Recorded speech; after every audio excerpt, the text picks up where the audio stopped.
এই ফতোয়া কে দিলেন? আপনাদের খারাপ লাগতেছে? হাওলাই কবল কাফিরুন। তাহলে ফতোয়া দুইটা হলো, একটা হলো জালেম আর একটা হলো কি? আল্লাহ পাক এখন বলতেছেন ওয়ামান লাম ইয়াহকুম বিমা আনজালাল্লাহু ফাউলাইকা হুমুল ফাসিকুন। আল্লাহ ছাড়া অন্য বিধান দিয়ে যারা দেশ সমাজ রাষ্ট্র চালায় তারা হলো ফাসিক।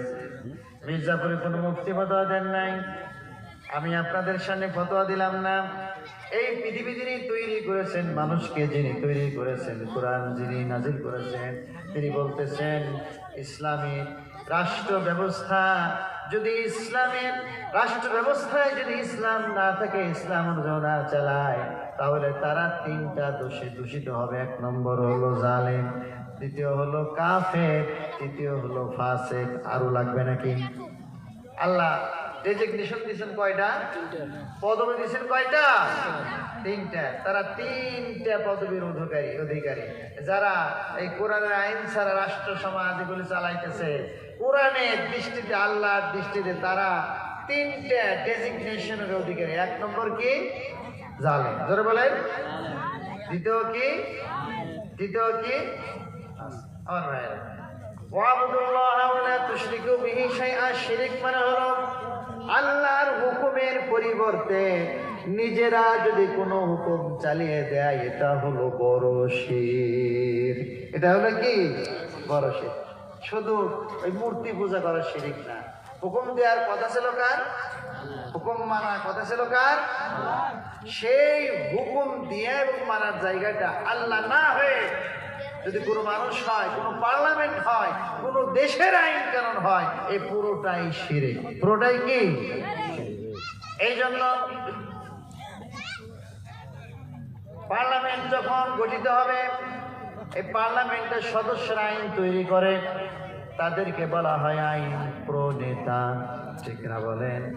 তাদেরকে বলা হয় আইন প্রণেতা, যে তারা আইন রচনা করে। এই জাতীয় সংসদে কি করে? কি আইন হবে এটা, কি আইন হবে ওইটার আইন তৈরি করে। এই যে পার্লামেন্টে যারা আল্লাহর আইনের বিপরীত, আল্লাহর আইন বাদ দিয়ে নিজেদের মস্তিষ্ক প্রসূত যত আইন তৈরি করে, যারা তৈরি করলো, যারা মানলো, সবাই মিলে গণহারে মুশরিক হয়ে গেল। জোরে বলেন নাউজুবিল্লাহ। আমার কথা আপনারা বুঝছেন? শুধু ওই হিন্দুদের মূর্তি পূজা করা, ভাস্কর্য পূজা করাই আসল শিরক নয়। আসল শিরক হলো আল্লাহর আইনের বিপরীতে মানুষের বানানো আইন যারা মানে, যারা আইন তৈরি করে, এই ব্যবস্থাপনা যারাই থাকে, তারা সবাই মুশরিক। এতে কোনো সন্দেহ আছে? তাহলে শিরক ভালো করে বুঝে নিয়েন।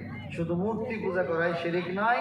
আল্লাহর আমাদের জীবনের চলার পথে আল্লাহর আইনের বিপরীত যদি আমরা অন্য কারো বানানো আইন মানি এবং যারা এটা তৈরি করে, তারা সবাই কি? মুশরিক। তারা সবাই কি? মুশরিক। এটা মনে আছে আপনাদের?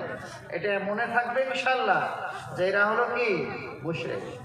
এই জন্য পার্লামেন্টে যারা যায়, তাদের যত আইন ইসলামের সাথে সাংঘর্ষিক,